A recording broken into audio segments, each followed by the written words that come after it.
नमस्कार दोस्तों, आज 31 जनवरी है और आज सी-टेट का पेपर हुआ है और इसके जो पहला पेपर है उसके पर्यावरण अध्ययन का विश्लेषण आज हम इस वीडियो में करेंगे। तो जिस प्रकार से आपको दिख रहा है कि पहला प्रश्न इसमें दिया हुआ है कि निम्नलिखित में से कौन सा एक भारत का संघ शासित प्रदेश नहीं है। तो ऑप्शंस और क्वेश्चंस आपके अलग अलग सेट्स में सफल होंगे, एक जगह पर दूसरे प्रश्न हो सकते हैं अलग अलग सेट्स में, लेकिन प्रश्न वही हैं। तो आप लोग उस हिसाब से अपने आंसर चेक कीजिएगा और आज हम इस वीडियो में यही देखेंगे कि किस प्रश्न के क्या उत्तर हो सकते हैं। इसका विश्लेषण हम करने का प्रयास करेंगे। तो इस प्रश्न में यही पूछा गया है पहले कि यूटीज़ कौन सी नहीं है, यूनियन टेरिटरी कौन सी नहीं है। तो लद्दाख हम जानते हैं कि अभी हाल ही में, और जम्मू कश्मीर और लद्दाख अभी हाल ही में जम्मू कश्मीर राज्य को विभाजित करके 2 यूनियन टेरिटरीज बनाए गए हैं। और चंडीगढ़ चूँकि पंजाब और हरियाणा की राजधानी है तो ये यूनियन टेरिटरी भी है, केंद्र शासित प्रदेश भी है। तो इसमें जो इसका उत्तर होगा वह होगा मणिपुर। मणिपुर एक नॉर्थ ईस्ट राज्य है जो कि पूर्ण राज्य है, यूनियन टेरिटरी नहीं है, केंद्र शासित प्रदेश नहीं है। तो इसका आंसर क्या होगा? मणिपुर इसका आंसर होगा। तो इसी के साथ अगला प्रश्न दिया हुआ है कि निम्नलिखित में से कौन से कच्चे तेल के उत्पादक हैं। कौन से कच्चे तेल के उत्पादक है, यानी क्रूड ऑयल के बारे में पूछ रहा है कि क्रूड ऑयल के उत्पादन क्षेत्र कौन सा है भारत में इनमें से। तो ऑप्शन दिया हुआ है बॉम्बे हाई, वेस्ट बंगाल, असम और ओडिशा, गुजरात और तमिलनाडु, बिहार और बॉम्बे। तो इसका आंसर हम लगाएंगे गुजरात और तमिलनाडु।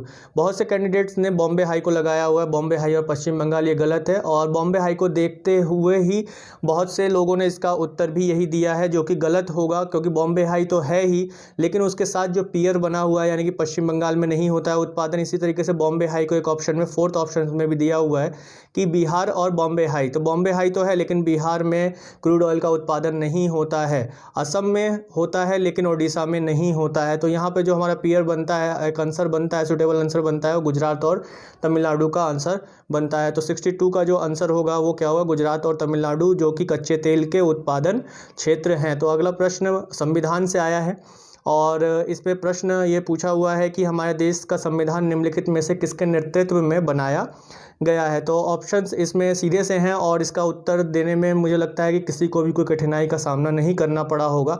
इसका आंसर सीधा सा है, Doctor BR Ambedkar, Doctor Bhimrao Baba Saheb Ambedkar के नेतृत्व में संविधान को लिखा गया, संविधान बनाया गया था। तो इसी के साथ अगला प्रश्न जो दिया हुआ है इसमें वो पौधों से संबंधित है और इस प्रश्न को हमने लगातार अपनी कक्षाओं में किया है कि पौधों के लिए किए जाने वाले नीचे दिए गए कार्यों पर विचार कीजिए। तो इसमें जो किसके कार्य को पूछ रहा है, इसमें जो कार्य पूछ रहा है वो कार्य पूछ रहा है आपके जो कि जड़ों के कार्य हैं। किसके कार्य? जड़ के कार्य, जो पौधों में जड़ के कार्य हैं उससे संबंधित ये प्रश्न पूछ रहा है। तो ऑप्शन से पहला ऑप्शन दिया हुआ है पौधों को सहारा देना, दूसरा ह्यूमस प्रदान करना, भोजन संचित और भंडारित करना, पानी और खनिजों को अवशोषित करना। तो इसमें हम अच्छे तरीके से जानते हैं कि इसमें नहीं होगा ह्यूमस प्रदान करना, क्योंकि ह्यूमस प्रदान करना या ह्यूमस को बनाना जो है वो छोटे जीवाणुओं का कार्य होता है, बैक्टीरिया का काम होता है, कीटों का काम होता है, सूक्ष्म कीटों का काम होता है। बाकी जो A, C और D है तो इसका आंसर होगा ACD। ACD जो है वो पौधों के कार्यों पर, पौधों के जो कार्य हैं, पौधों में जड़ों के कार्य हैं उसको निर्धारित करते हैं। यानी कौन कौन से पौधे के कार्य हैं? पौधों को सहारा देना, जड़ों के कार्य जो है वो पौधों को सहारा देना है, भोजन को संचित करना है और पानी और भोजन को अवशोषित करना जड़ों का कार्य है। तो इसी के साथ जो अगला प्रश्न है हमारा इस पेपर में वो कुछ इस प्रकार बना है कि ये थोड़ा आर्ट एंड कल्चर से है, सामाजिक विज्ञान से है, जो कि पोचापल्ली भारत के दक्षिण राज्य का एक कस्बा है जो सुंदरता से डिजाइन की गई चमकदार रंगों की पोचापल्ली साड़ियों और विशेष प्रकार की बुनाई, जिसे भी पोचापल्ली ही कहते हैं, के लिए प्रसिद्ध है। तो ये किसके लिए पूछ रहा है? पोचापल्ली साड़ियों के बारे में पूछ रहा है। और ये कस्बा अब किस राज्य में है? तो इस बात पर हमें फोकस करना पड़ेगा। ये क्या कह रहा है? अब किस राज्य में का भाग है कस्बा जो है पोचापल्ली कस्बा, अब किस राज्य का भाग है? देखिए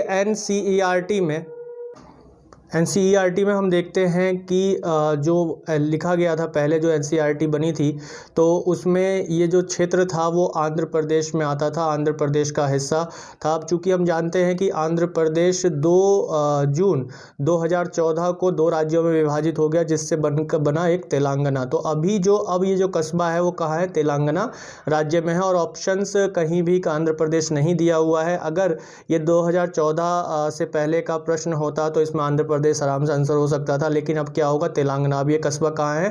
तेलंगाना राज्य में है, चूँकि आंध्र प्रदेश से अलग होकर बना है। तो 2014 से पहले पोच्चापल्ली साड़ियाँ जो प्रसिद्ध थी, या पोच्चापल्ली जो एक कस्बा था वो प्रसिद्ध था किस राज्य में? आंध्र प्रदेश से। लेकिन 2014 के बाद ये अब तेलंगाना राज्य में स्थित है। तो अगला प्रश्न जो दिया हुआ है इसमें वो लौह तत्व यानी कि आयरन रिच चीज़ों के बारे में पूछ रहा है कि निम्नलिखित में से खाद्य पदार्थों के उस समूह को चुनिए जिसमें प्रत्येक सदस्य में लौह प्रचुर मात्रा में पाया जाता है, आयरन के प्रचुर मात्रा में पाया जाता है, उसके प्रश्न को ये पूछ रहा है। तो इसमें एनसीईआरटी में साफ तौर पे पोषण वाले, न्यूट्रिशन वाले चैप्टर में इस चीज़ को बताया गया है कि आयरन रिच जो तत्व हैं उसमें गुड़, आंवला और हरी सब्जियां ली जानी चाहिए। आयरन की कमी हो जाने पर गुड़, आंवला और हरी सब्जियां ली जानी चाहिए। तो यहाँ पे ऑप्शंस में हम देख सकते हैं कि गुड़ है, आंवला है, टमाटर है, तो ये नहीं होगा।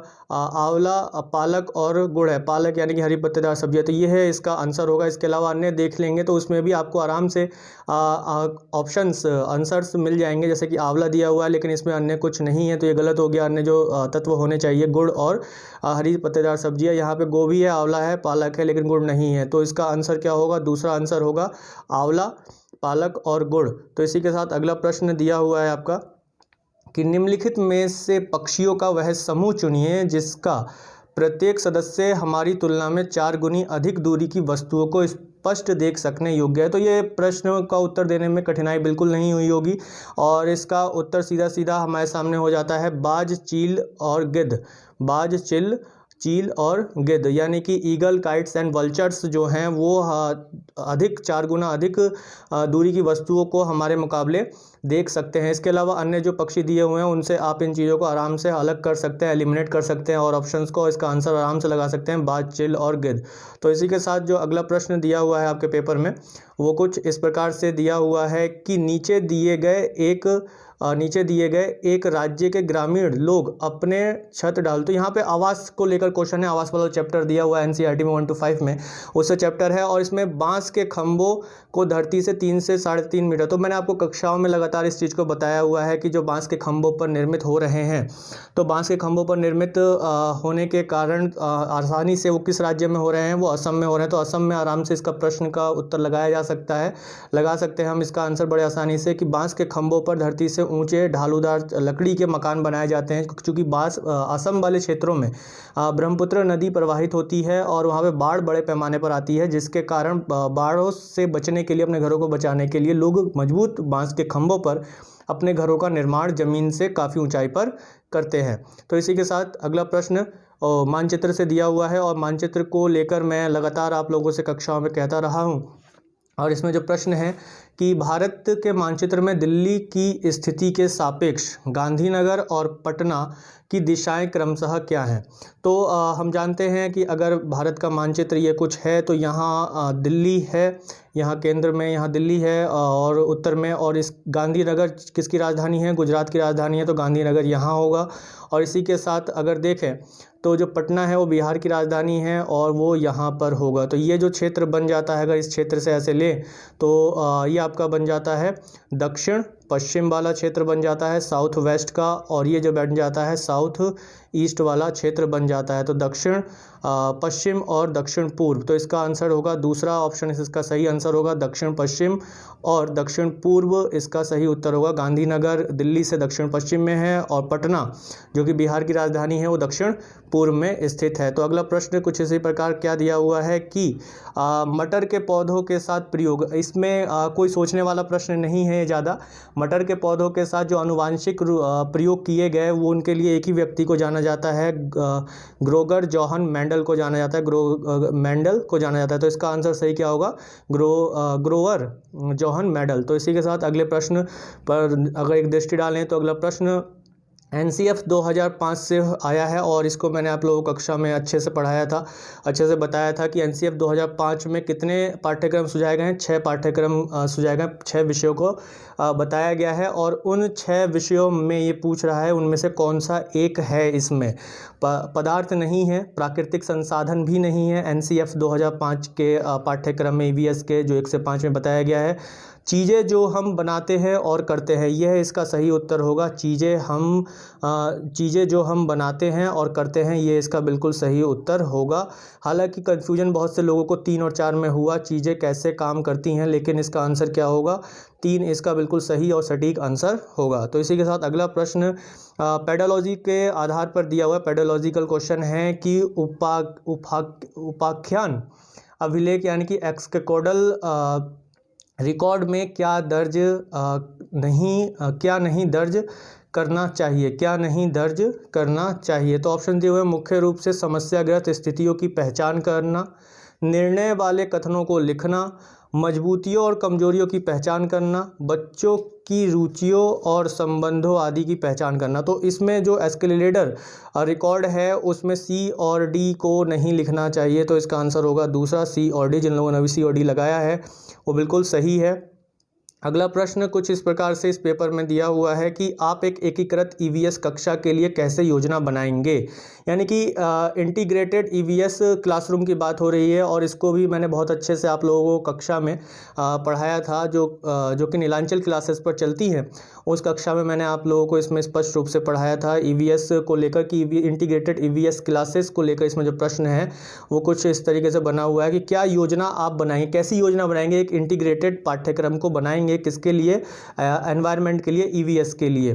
तो इसमें दिया हुआ एक पाठ में 2 या अधिक विषयों को मिलाएंगे, अलग योजनाओं में सभी विषयों को अलग करेंगे। तो भाई ये नहीं करना है हमें, क्योंकि इससे जो है बर्डन बढ़ेगा। हमें इंटीग्रेटेड EVS यानी कि इंटीग्रेटेड अगर सिलेबस बनाना है तो उसमें क्या करना है, इंटीग्रेटेड सिलेबस का या EVS इंटीग्रेटेड क्लासरूम का मतलब ही यही है कि बच्चों पर जो पढ़ने वाला बर्डन है वो कम हो सके। तो यहाँ पर जो चीज़ बताई गई है, अगला जो बताया है इसमें कि विज्ञान और सामाजिक विज्ञान के लिए अलग अलग अध्यापकों का प्रबंधन। नहीं भाई, ठीक है, हमें रॉकेट साइंस नहीं पढ़ाना है कुछ, है ना, और ना ही कुछ दूसरी बात इतना बड़ा ज्ञान देना है उन्हें अभी इस स्तर पर, जो कि अभी कक्षा 1 से 5 तक है। तो यहाँ पे विज्ञान और सामाजिक विज्ञान के अलग अलग अध्यापकों का प्रबंधन हम यहाँ पर बिल्कुल नहीं करेंगे, क्योंकि इससे एक स्पेशलाइजेशन होगा। और इसी तरीके से चौथा जो दिया हुआ है पर्यावरण विज्ञान के लिए अलग अध्यापक का प्रबंधन करेंगे, बिल्कुल नहीं कि पर्यावरण विज्ञान के लिए एक अलग से ही स्पेशलाइज्ड अध्यापक का किया जाए। तो यहाँ पर जो एक एकीकृत EVS कक्षा के लिए कैसे योजना बनाए, तो इसमें इसका आंसर जो होना चाहिए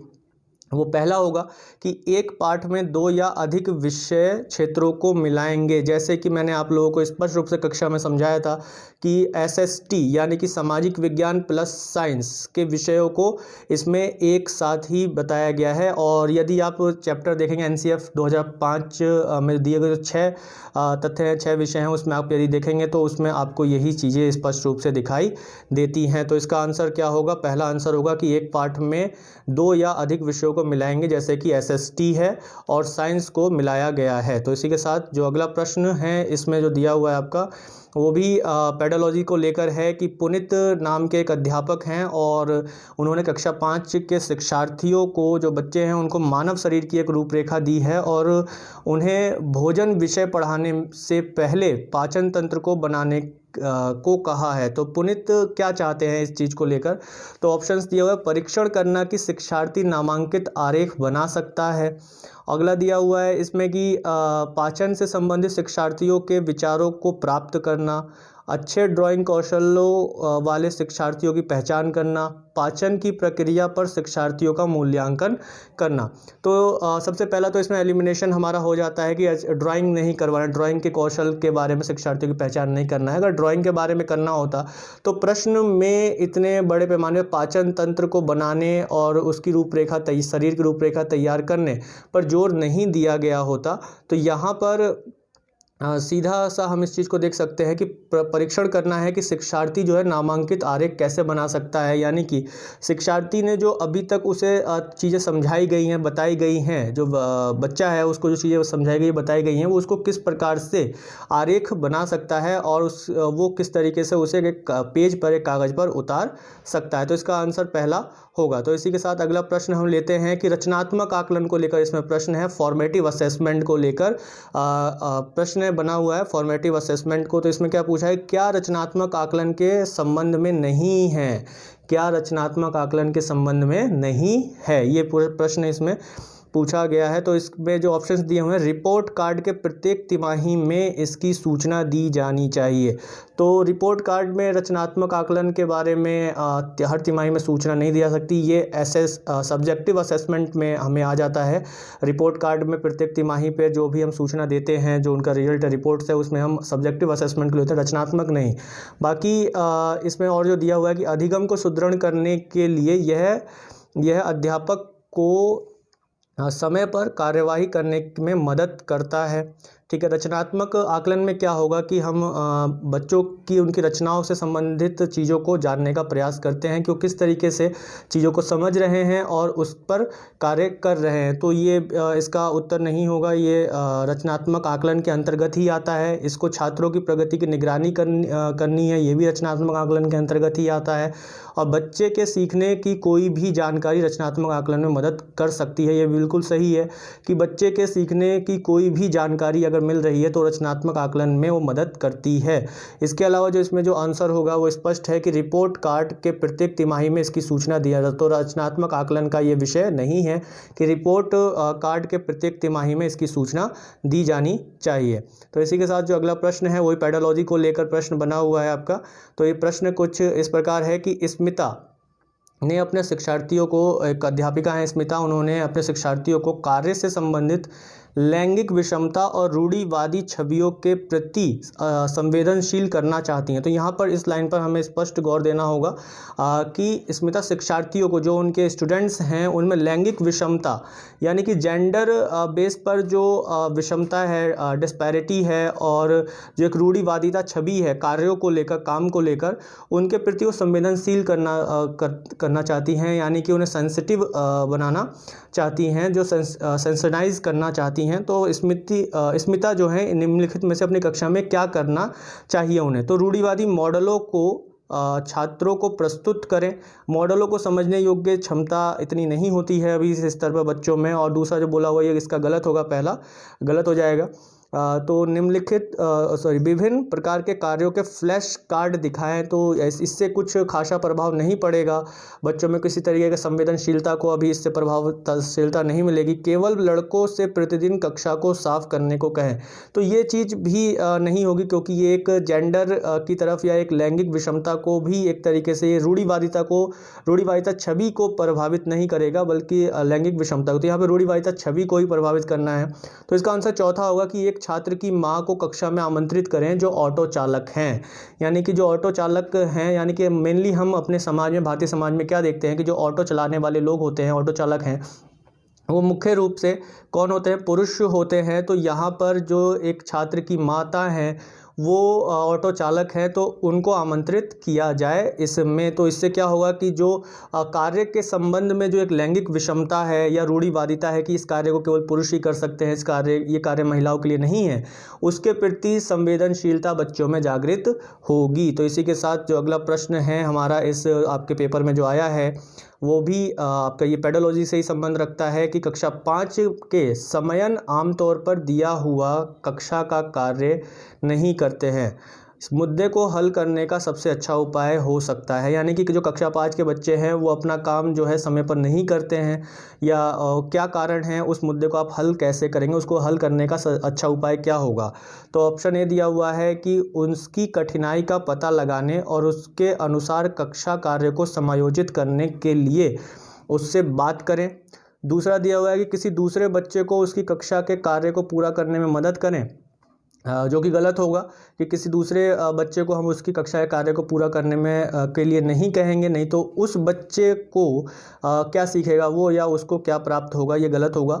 माता पिता से बात करें और उन्हें सलाह दें, तो ऐसा नहीं। आप एक अध्यापक हैं तो आप माता पिता को नहीं लाएंगे इसमें, क्योंकि ये आपकी जिम्मेदारी है कि वह बच्चा क्यों नहीं कर पा रहा है अपना काम, उसकी कठिनाई का आकलन करना और उसे ठीक तरीके से मैनेज करना, उसके काम को एडजस्ट करना, ये आपका काम होगा। उसे वैकल्पिक और आसान गृह कार्य दे। ऐसा नहीं, अगर इस तरीके का एक भेदभाव हो कि किसी बच्चे को दूसरा काम है, किसी को दूसरा काम है, तो ये एक शिक्षा दोनों को बराबर नहीं मिल पाएगी, दोनों को अलग अलग शिक्षा मिलेगी। तो यहाँ पर जो पहला ऑप्शन है इसका वो बिल्कुल सही होगा कि उसकी कठिनाई का पता लगाए और उसके अनुसार कक्षा को समायोजित करें और उस पर कार्य करें। तो इसी के साथ जो अगला प्रश्न इसमें दिया हुआ है कि मुस्कान ने परिवहन में डीजल वाहनों का प्रयोग निषिद्ध होना चाहिए विषय पर वाद विवाद का आयोजन किया। तो मुस्कान नाम की एक अध्यापिका हैं, उन्होंने एक वाद विवाद का आयोजन किया है, वाद विवाद को लेकर आयोजन किया है, क्लास में डिबेट आयोजित की है, जो किस विषय पर है कि परिवहन में डीजल वाहनों का उपयोग निषिद्ध होना चाहिए। इस बात पर हमें गौर करना होगा कि शब्द इस्तेमाल किया गया है क्या, निषिद्ध होना चाहिए।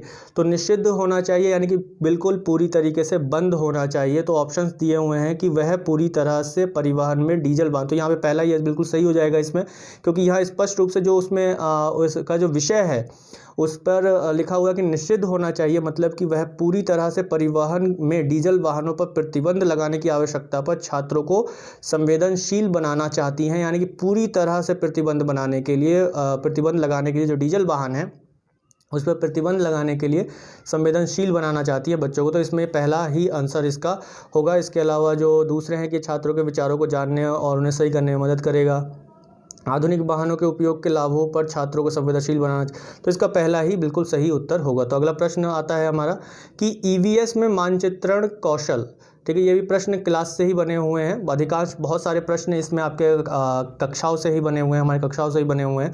तो ये जो पहला प्रश्न है कि अगला प्रश्न जो है इसमें कि ईवीएस में मानचित्रण कौशल, कि मैपिंग का जो एक कौशल है, मैपिंग स्किल है, वो किस चीज़ को डेवलप करेगी। तो इसका सीधा सा आंसर आप लोगों को मिल जाना चाहिए। इस प्रश्न को भी ज़्यादा कठिनाई नहीं आनी चाहिए आप लोगों को बताने में। तो इसका आंसर होगा स्थानों की सापेक्ष स्थिति की समझ को विकसित करता है, स्थानों की सापेक्ष स्थिति की समझ को विकसित करता है। ये बिल्कुल इसका सटीक और सही आंसर होगा और इसका जिक्र भी मैंने कई बार आप लोगों के साथ कक्षा में चर्चा के दौरान किया है। तो इसी के साथ अगला प्रश्न देखते हैं।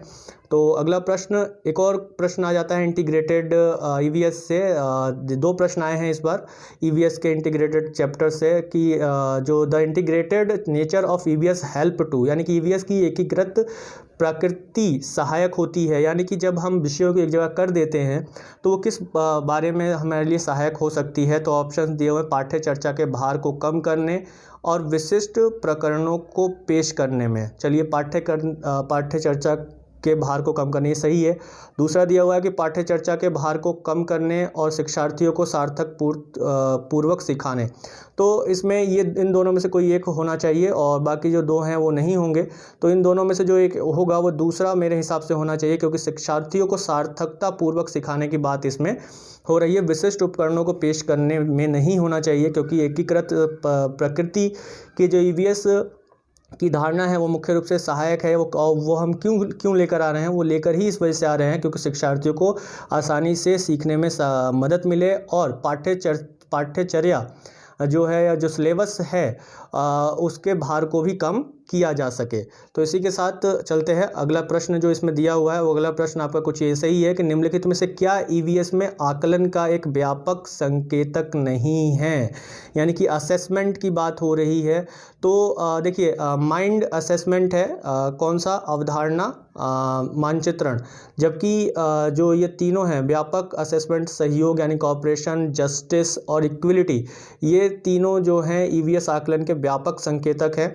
जबकि जो अवधारणा मानचित्रण है यानी कंसेप्ट मैपिंग है, ये इसका आंसर इसके अंतर्गत नहीं आएगा। तो इसका जो व्यापक संकेतक के अंतर्गत नहीं आता है, तो इसका आंसर क्या होगा, नहीं है पूछ रहा है, तो इसका आंसर है अवधारणा मानचित्रण ईवीएस में आकलन का एक व्यापक संकेतक नहीं है। तो अगला प्रश्न कुछ इस प्रकार बना हुआ है कि कुछ हजार साल पहले भारत में तालाबों के निर्माण के अल-बरूनी के आकलन के आधार पर कक्षा 5 के ईवीएस के पाठ्य पुस्तक में एक अनुच्छेद है और इस अनुच्छेद को शामिल करने का उद्देश्य होगा। क्या उद्देश्य, इस अनुच्छेद को, इस आर्टिकल को क्यों लाया गया है इसमें, इस बारे में ये पूछना चाह रहा है। तो इसमें ऑप्शंस जो दिए हुए हैं, इसमें जो डी जो ऑप्शन इसमें दिया हुआ है, डी स्टेटमेंट जो दिया हुआ है कि यह शिक्षार्थियों को शिक्षार्थियों को इतिहास में साक्ष्य की भूमिका की सराहना करने में मदद करता है। तो जो इसमें डी दिया हुआ है ये नहीं होगा। इसका जो आंसर होगा वो ये होगा कि यह इतिहास के स्रोतों की पहचान करने में शिक्षार्थियों की मदद करता है। यह शिक्षार्थियों को उसके अवलोकनों की रिकॉर्डिंग में सुधार करने में मदद करता है। यह शिक्षार्थियों को कुछ 1000 पूर्व पहले भारत में मौजूद तकनीकों की सराहना करने में मदद। तो इसका आंसर जो होगा वो आंसर होगा ABC, और ABC इसका सही आंसर होगा, क्योंकि ये शिक्षार्थियों में इतिहास के साक्ष्यों की भूमिका की सराहना करने जैसे चीज़ों को नहीं लेके आएगा, क्योंकि ये बच्चे हैं, छोटे बच्चे होते हैं और उनके अंतर्गत इतनी समझ विकसित नहीं होती है कि वो इतिहास के साक्ष्यों को जोड़े और उनकी सराहना करे, उनके बारे में बात करे, उनका एवोल्यूशन करे, विश्लेषण करे। तो इसी के साथ चलते हैं अगले प्रश्न पर। तो अगला प्रश्न भी कुछ आपका पेडोलॉजी से है कि अपनी कक्षा में 50 से अधिक छात्रों के साथ बाड़ी उन्हें ऐसी गतिविधियों से जोड़ना चाहती है जिसमें सीखने और बढ़ाने के लिए अधिकतम संख्या में इंद्रियां शामिल हों। यानी कि जो वाणी हैं, जो अध्यापिका हैं, वो ये चाहती हैं कि उनके जो छात्र हैं वो अपनी लगभग अधिकतम से अधिकतम इंद्रियों का उपयोग करें सीखने के लिए, बाहरी गतिविधियों को समझने के लिए। तो इसमें थोड़ा सा डाउटेबल होगा और मैं कहूँगा कि इसके उत्तर के लिए आप लोग जो हैं वो सीटेट के ऑफिशियल आंसर की पर रहें। लेकिन मेरे अनुसार जो इसका आंसर होना चाहिए वो इसका 4th होना चाहिए कि नज़दीक के स्थान के लिए क्षेत्र भ्रमण का आयोजन करना। यानी कि जो नज़दीक के स्थान है या कोई गार्डन है, अगर उसमें हम बच्चों को ले जाते हैं सिखाने के लिए, पढ़ाने के लिए, तो वो आसपास की चीज़ों को महसूस करते हैं। और अगर फूल लगे हुए हैं तो फूलों की सुगंध आती है जिससे उनकी और इंद्रिय का उपयोग होता है, अधिकतम से अधिकतम वायु को महसूस करते हैं, त्वचा इंद्री का जो है उपयोग होता है। तो ऐसे बहुत सारी इंद्रियों का उपयोग मेरे ख्याल से इसका 4th आंसर होना चाहिए। तो इसी के साथ अगला जो प्रश्न दिया हुआ है वो अगला प्रश्न कुछ इस प्रकार से दिया हुआ है कि इकरा अपने परीक्षार्थियों को ईवीएस में समाचार पत्रों और पत्रिकाओं को पढ़ाने के लिए क्यों प्रोत्साहित करती हैं। तो इसका सीधा सा आंसर होगा कि ये शिक्षार्थियों को उनके अपने संसार से जुड़ने में सहायता करते हैं। यानी कि जो समाचार पत्र हैं वो शिक्षार्थियों को उनके अपने संसार से जुड़ने में सहायता करते हैं। तो अगला प्रश्न आता है कि पर्यावरण अध्ययन में प्रश्न करने को एक युक्ति के रूप में प्रयोग किया जाता है। Questioning as a strategy in teaching learning of EVS is used for. तो इसके लिए जो आंसर होगा इसमें कि कक्ष में जिज्ञासा को बढ़ाने के लिए, इसका आंसर 4th होगा। सही आंसर क्या होगा? कक्ष में जिज्ञासा को बढ़ाने के लिए। इसी प्रकार ये 85वां क्वेश्चन था। अगला प्रश्न पर आते हैं। तो अगला प्रश्न जो बना है ये सीधे तौर पर आप कह सकते हैं कि आपके NCERT के कक्षा 5 की किताब में जो चैप्टर 20 है, 20 वहाँ पाठ जो है कक्षा 5 की किताब का EVS का, उसमें से ये प्रश्न बना हुआ है, तोरांग का अर्थ जंगल है। नीचे दिए गए कौन से एक राज्य में तोरांग का अर्थ जंगल है? तो तोरांग जो है वो कहा जाता है कुडुक भाषा में तोरांग जंगल को कहा जाता है और ये झारखंड इसका सही उत्तर होगा। झारखंड में एक सूर्यमणि भगत नाम की एक महिला हैं जिन्होंने जंगल को बचाने के लिए तोरांग नामक संस्था की स्थापना की, जिसका कुडुक में अर्थ होता है जंगल। ठीक है, तोरांग का अर्थ क्या होता है? जंगल होता है और ये कुडुक भाषा में होता है और कहाँ बोली जाती है? झारखंड में। तो इसका आंसर होगा झारखंड। तो इसी प्रकार अगला प्रश्न कुछ इस प्रकार है कि आपका घर X पर स्थित है। तो ये नॉर्मल प्रश्न है, दिशा को लेकर प्रश्न बने हुए हैं।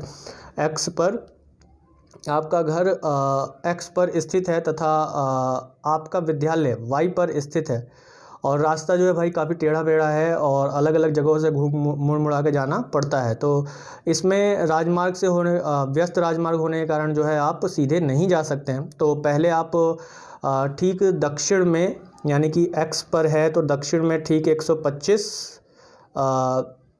मीटर लंबा दूर जाते हैं, फिर ठीक पूर्व में 100 मीटर लंबी सुरंग पथ को पार करते हैं। पूर्व में गए भाई कितने 100 मीटर, और फिर अंत में आप ठीक उत्तर की ओर चले कितना 125 मीटर पर। तो 125 बराबर हो गया, ये 125 मीटर दोनों लाइन बराबर हो गई हैं। ठीक है, दूरी पर y पर आप अपने विद्यालय पहुंचते हैं, तो यहाँ पर y पर होगा। और अब y पर विद्यालय के सापेक्ष x पर आपका घर कहाँ स्थित है, तो ये इधर की तरफ इसका घर है, यानी कि ये y पर अगर खड़ा है तो ठीक पश्चिम में, यानी कि ये 100 मीटर का ही रास्ता होगा, क्योंकि 100 मीटर यहाँ है, तो इसका आंसर क्या होगा 100 मीटर ठीक पश्चिम में। इसका सही एकदम सटीक आंसर होगा। क्या आंसर होगा सही 100 मीटर पश्चिम में। तो इसी के साथ अगला प्रश्न देखते हैं।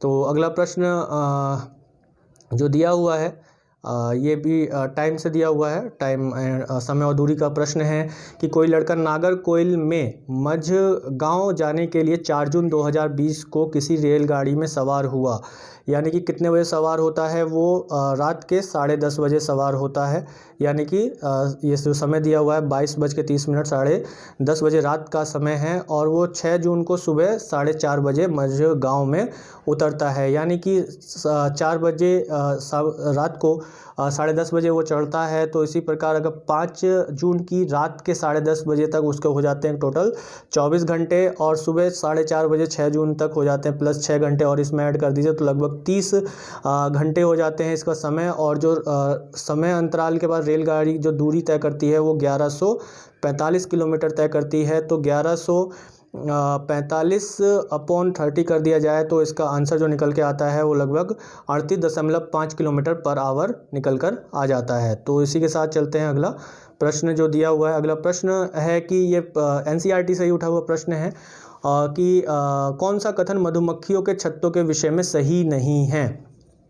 तो इसमें जो ऑप्शन बी दिया हुआ है ये सही नहीं है, जो कि इसमें बताया गया है कि नर मक्खियां छत्तों के लिए अत्यंत महत्वपूर्ण होते हैं लेकिन अत्यंत महत्वपूर्ण नहीं होते हैं। तो इसका आंसर दूसरा होगा। तो अगला प्रश्न आता है, अगला प्रश्न और अंतिम प्रश्न है आप लोगों का इसमें कि आज हम मिर्ची के बिना भोजन की कल्पना नहीं कर सकते, इसे व्यापारी हमारे देश में लाए थे। कहाँ से लाए थे, तो इसका आंसर होगा दक्षिण अमेरिका से लेकर आए थे। आलू, टमाटर और जो मिर्च है वो दक्षिण अमेरिका से लेकर आए थे। कौन, जो व्यापारी लोग थे, जो हमारे देश में व्यापारी थे, वो मिर्ची को कहाँ से लेकर आए थे, दक्षिण अमेरिका से लेकर आए थे। तो ये इसका उत्तर होगा। तो आई होप, मुझे लगता है कि आप लोगों ने काफ़ी अच्छे से इसके समझा होगा इन चीज़ों को, और बहुत से प्रश्न आपको इस से आए होंगे, जो हमारी कक्षाएं चलती हैं उनसे आए ही होंगे। तो मैं आशा करता हूं कि जो प्रश्न के उत्तर मैंने अभी आप लोगों को समझाए हैं, बताए हैं, उससे ये प्रश्न आपके सही हुए होंगे। काफ़ी अच्छे से आप लोग करके आए होंगे प्रश्न और उत्तर को, और मैं कामना करता हूं कि आप लोग IBS में अच्छे अंक अर्जित भी करें। तो जल्दी ही दूसरे पेपर का भी वीडियो आप लोगों को उपलब्ध आज हो जाएगा। धन्यवाद।